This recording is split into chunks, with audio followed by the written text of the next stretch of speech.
Bismillahirrahmanirrahim. Assalamualaikum warahmatullahi wabarakatuh. Pertama-tama yang saya hormati Bapak Numirda Nurul Yakin ARMH selaku dosen pengampu mata kuliah ilmu hukum serta teman-teman semua yang berbahagia. Tak lupa, marilah kita panjatkan puja dan puji syukur kepada Allah Subhanahu wa Ta'ala karena telah memberikan rahmat kesehatan dan keselamatan sehingga kita dapat melaksanakan kegiatan kuliah kita dalam keadaan sehat walafiat. Amin, amin, ya rabbal alamin. Oke, langsung saja. Jadi, adapun topik yang akan kami bahas selama 15 menit ke depan adalah materi yang berjudul Sifat Kaidah Hukum dan Perumusan Kaidah Hukum serta teori hubungan antara sebab dan akibat. Oke, next. Jadi, judul materi tadi akan disampaikan nanti oleh kelompok kami, yaitu kelompok 9 yang beranggotakan 3 orang, yaitu yang akan saya perkenalkan terlebih dahulu sebagai berikut. Yang pertama ada saya sendiri, Gelaga Arum dari nomor absen 10, yang bertugas sebagai moderator dan juga presentator 1 nantinya, dan juga ada Iklimah Ramadhani Putri Alif dari nomor absen 16, yang akan bertugas sebagai presentator 2. Kemudian ada Rio Gangga Fahlevi dari nomor absen 43 yang bertugas sebagai presentator 3. Oke, langsung saja kita simak pemaparan materi berikut ini.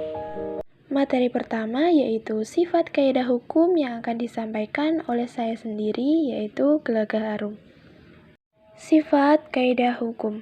Kaidah hukum memiliki 2 macam sifat yaitu sebagai berikut. Pertama, kaidah hukum yang bersifat fakultatif atau unfully-reach yang artinya mengatur, menunjukkan bahwa dalam suatu keadaan konkret dapat dikesampingkan oleh para pihak melalui perjanjian.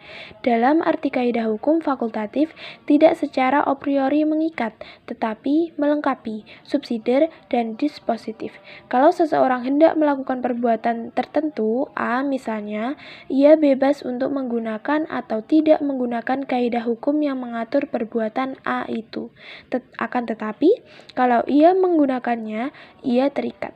Kaidah hukum yang bersifat fakultatif atau mengatur kebanyakan terdapat pada lapangan hukum perdata atau privat. Kedua, kaidah hukum yang bersifat imperatif atau Duijin-Recht yang artinya memaksa. Berarti kaidah hukum itu bersifat a priori harus ditaati, bersifat mengikat atau memaksa.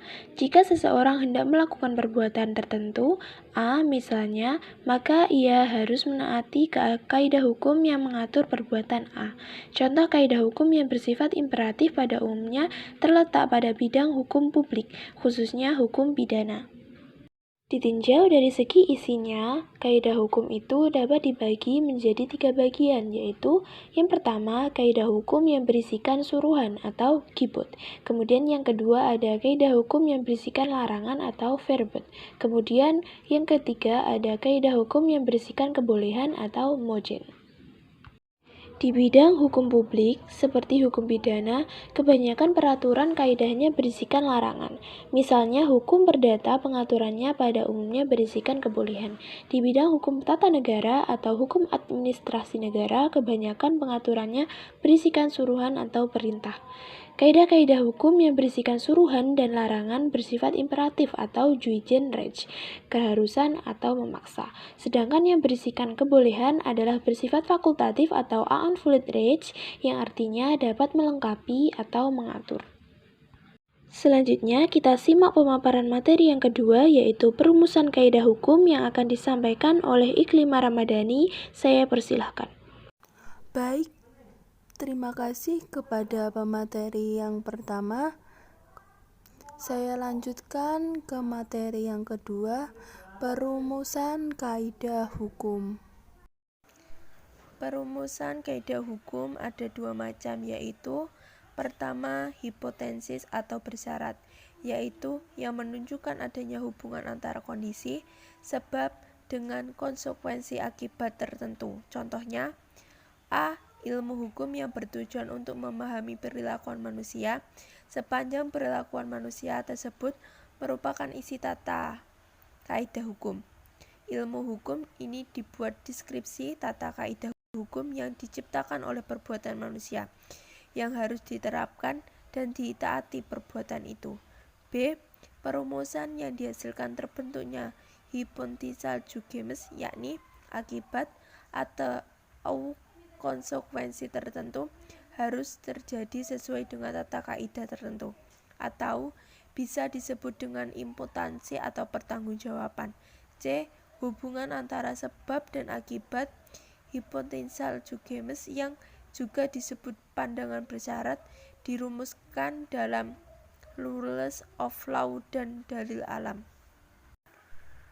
2. Kategori, yaitu suatu kaidah yang menurut hukum tidak menunjukkan adanya hubungan antara kondisi sebab dengan konsekuensi akibat. Contohnya, perumusan dalam kategori judgments. Pada kategorial judgments tidak terlihat adanya hubungan antara kondisi dan konsekuensi. Contohnya pasal 3 UUD nomor 1/1974 ayat 1 yang menyatakan bahwa pada azasnya dalam suatu perkawinan seorang pria hanya boleh mempunyai seorang istri dan seorang istri hanya boleh mempunyai seorang suami. Dari contoh di atas terbukti bahwa tidak selalu perumusan pasal UUD menggambarkan suatu pandangan atau bersyarat. Namun, dalam pemikiran yuridisnya, Hans Kessel mengatakan bahwa pandangan hipotesis adalah hakikat dari kaidah hukum individual yang membuatkan pandangan kategoris. Rules of law harus dibedakan dari legal norma yang diciptakan dan diterapkan oleh penjabat hukum, sebab perbedaan antara keduanya merupakan perwujudan dari perbedaan antara fungsi pemahaman hukum. Dengan fungsi penjabat hukum, ilmu hukum harus mengetahui hukum dan merumuskannya dengan suatu deskripsi, sedang penjabat hukum harus menciptakan hukum agar dapat dipahami oleh. Selanjutnya, kita simak pemaparan materi yang ketiga, yaitu teori hubungan antara sebab dan akibat yang akan disampaikan oleh Rio Gaga Fahlevi. Saya persilahkan. 3. Teori hubungan antara sebab dan akibat. Ajaran sebab dan akibat memiliki makna adanya kelakuan yang mengakibatkan suatu tindakan pidana karena adanya niat. Dalam menentukan hubungan kausal antara perbuatan dan akibat yang ditimbulkan, hukum pidana menggunakan ukuran atau kriteria tertentu untuk menentukan hubungan antara perbuatan yang ditimbulkan. Macam-macam teori kausalitas dalam hukum pidana. Ajaran kausalitas adalah ajaran tentang sebab akibat. Kausalitas berlaku ketika suatu peraturan pidana tidak berbicara tentang perbuatan atau tindak pidananya atau yang dilakukan secara sengaja, namun menekankan pada hubungan antara kesalahan atau ketidaksengajaan atau culpa dengan akibat.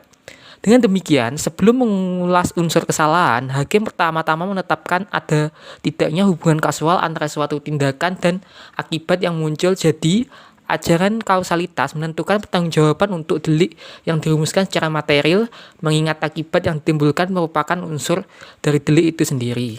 Rampas nyawa orang lain diancam karena pembunuhan dengan pidana penjara paling lama 15 tahun. Alhamdulillahirrabbilalamin. Demikian tadi presentasi dari kelompok kami. Semoga materi yang kita sampaikan tadi bisa bermanfaat untuk kita semuanya dan bisa menjadi amal soleh bagi kita semuanya. Dan saya sebagai moderator mohon maaf yang sebesar-besarnya atas kekeliruannya dan terima kasih untuk perhatiannya. Wassalamualaikum warahmatullahi wabarakatuh.